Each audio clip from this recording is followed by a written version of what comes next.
পিতামাতার জন্য ৩টি সুন্দর দোয়া। চলুন আমরা সহজে শিখে নিই।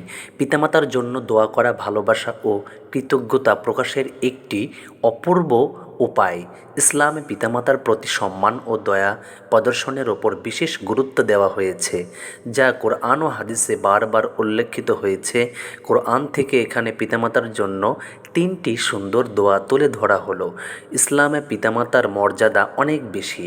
কোরআনে বনি ইসরায়েলকে ফিরআউনের নিপীড়ন থেকে মুক্তির পর একটি উন্নত জীবনযাপনের প্রতিশ্রুতি দিতে বলা হয়েছে, যার মধ্যে পিতামাতার প্রতি দয়া অন্তর্ভুক্ত। যখন আর স্মরণ করো যখন আমি বনি ইসরায়েলের কাছ থেকে অঙ্গীকার নিয়েছিলাম, তোমরা আল্লাহ ছাড়া কারো ইবাদত করবে না, পিতামাতা, আত্মীয়, এতিম ও দরিদ্রের প্রতি দয়া করবে, মানুষের সঙ্গে সুন্দর কথা বলবে, নামাজ কায়েম করবে এবং জাকাত দেবে। কিন্তু তোমাদের মধ্যে অল্প কয়েকজন ছাড়া সবাই মুখ ফিরিয়ে নিয়েছিল এবং অপেক্ষা করেছিল। সূরা বাকারা আয়াত নম্বর ৮৩। পিতামাতা আমাদের জন্মদাতা। আমাদের দুর্বল সময়ে তারা যত্ন নিয়েছিলেন। তাদের জন্য দোয়া করা কেবল কৃতজ্ঞতা প্রকাশের মাধ্যম নয়, বরং আমাদের ঈমানের এক অংশ।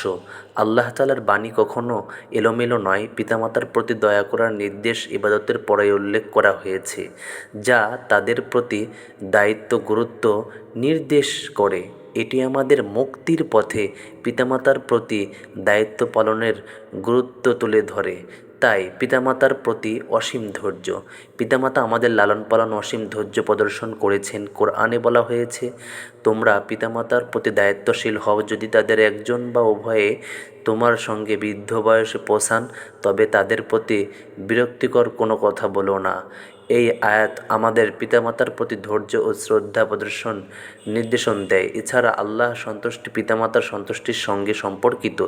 রাসূল সাল্লাল্লাহু আলাইহি ওয়াসাল্লাম বলেছেন, প্রভুর সন্তুষ্টি পিতামাতার সন্তুষ্টিতে এবং প্রভুর অসন্তুষ্টিতে পিতামাতার অসন্তুষ্টিতে।